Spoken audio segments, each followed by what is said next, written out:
Iroko tree. Take her beauty and give it to me. Zola, help me, please, Zola. She sacrificed her own twin sister to the belly of a cursed Iroko tree out of envy. She did it because her own heart was completely dark, wicked, and rotten. But she forgot one crucial rule of the deep forest. The gods do not digest the innocent, and her karma was about to be witnessed by the entire village. Let's go back to how this terrible betrayal began. But before I start, do let me know in the comments, would you ever be able to forgive a sibling who betrayed you out of jealousy? Now, sit back and enjoy the story. A long time ago, in the village of Ayetoro, lived twin sisters who were as different as day and night. Amina was the sun. She was the golden child, blessed by the gods with breathtaking beauty. Her skin glowed like rich palm oil, and her smile could calm a raging storm. Everywhere she went, she was showered with gifts, fine coral beads, and the sweetest fruits. But then there was Zola.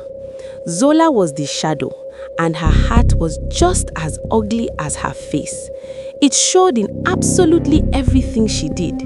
She would deliberately step on a neighbor's crops, whisper cruel lies to break up friendships, and watch with a cold, hollow smirk when others suffered. While Amina brought warmth to the village, Zola brought rot. The contrast between them was stark, and not just physically. Because of her wicked aura, Zola was treated as if she was invisible. Her own parents would look right past her to hand Amina the best piece of meat from the pot. Every compliment given to Amina felt like a sharp stone thrown directly at Zola's chest. For years, this envy brewed deep inside her, turning into a dark, vile hatred. Men flocked to their compound daily, bringing yams and livestock, all begging for Amina's hand in marriage. No one even glanced at Zola. The final straw came when Segun, the most handsome and wealthy hunter in the village, chose Amina. Zola had loved Segun in secret for years, but to him, she didn't even exist. Watching Segun look at Amina with such adoration broke something inside Zola. She decided she had had enough. She wanted the adoration. She wanted the gifts. She wanted Segun. She wanted Amina's life, no matter the cost. As children, the village elders told terrifying tales of an ancient Iroko tree deep in the forbidden parts of the forest. A tree that had the power to grant one ultimate wish, but always demanded a heavy price in return. One cold, moonlit night, Zola woke Amina up. She told her she had found a wonderful surprise to give her, a perfect gift for Amina's wedding day. Just come with me and I'll show you. The walk was long and the forest was terrifying. Amina stopped, shivering. Zola, I am tired and I don't like this place. Let us go back, she pleaded. But Zola held her wrist tightly. We are almost there, sister. The surprise will be worth it, Zola lied, her voice dripping with fake sweetness. Finally, they reached the center of the forbidden grove. There stood the Ancient Iroko. The bark was black and twisted with centuries of dark magic. In the center of the trunk was a massive hollow shaped perfectly like a screaming mouth. Amina took a step back, her heart pounding. Look closer, the surprise is in there, Zola commanded. As Amina nervously leaned in, Zola screamed into the silent night, Great Iroko tree, take her, Take her beauty and give it to me." Before Amina could even turn around, the tree roared. A giant wooden hand made of thick roots shot out from the hollow, grabbing Amina by the waist and violently dragging her inside. Amina screamed for her sister to help her, but Zola just stood there, smiling a wicked smile as the back sealed shut, burying Amina alive inside the wood. Instantly, a painful, burning sensation washed over Zola.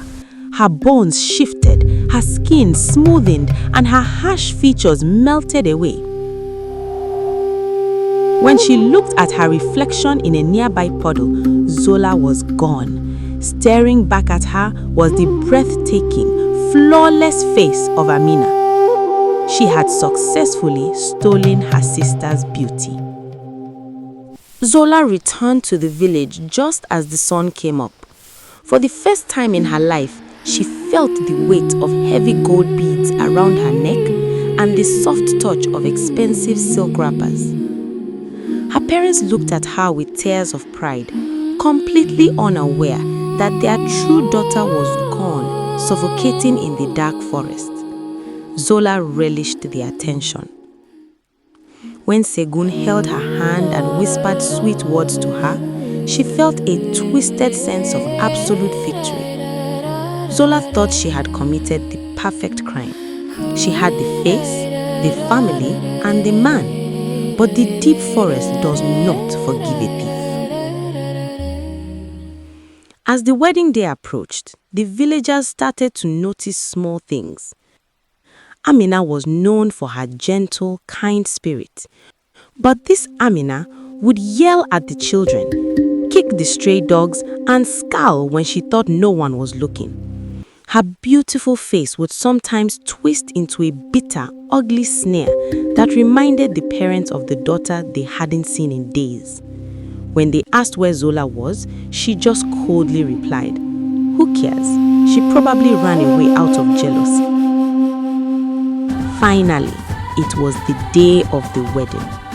The entire village gathered in the massive square. The drums beat loudly and the smell of roasted meat filled the air.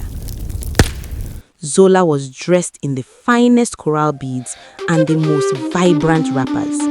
This was her moment of ultimate triumph.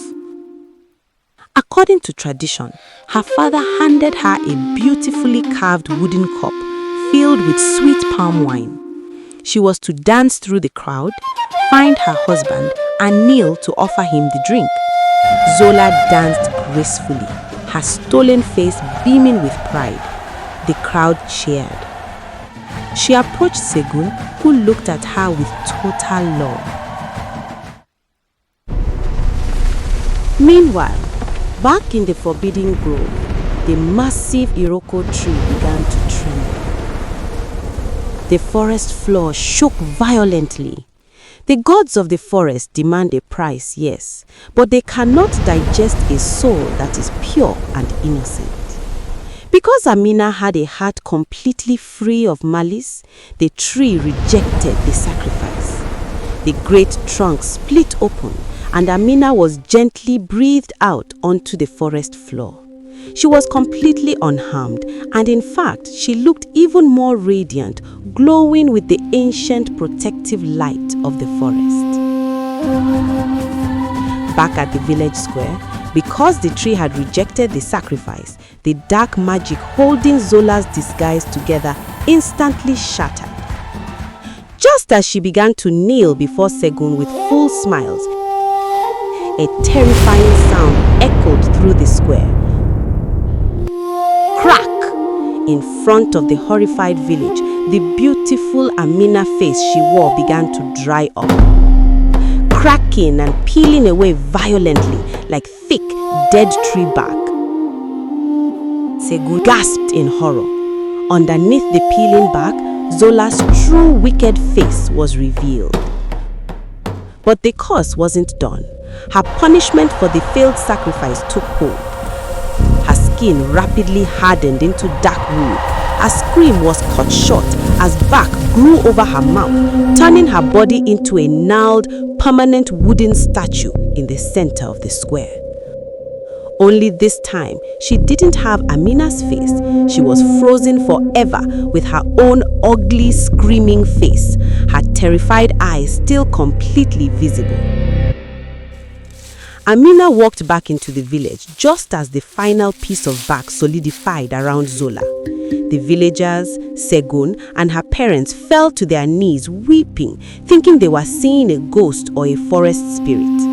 Amina gently told them the truth of what had happened in the dark woods. The village rejoiced, and Amina and Segun were married that very day, receiving blessings from everyone. But as for Zola, her punishment was worse than death. As a wooden statue, her mind remained fully awake inside the wood.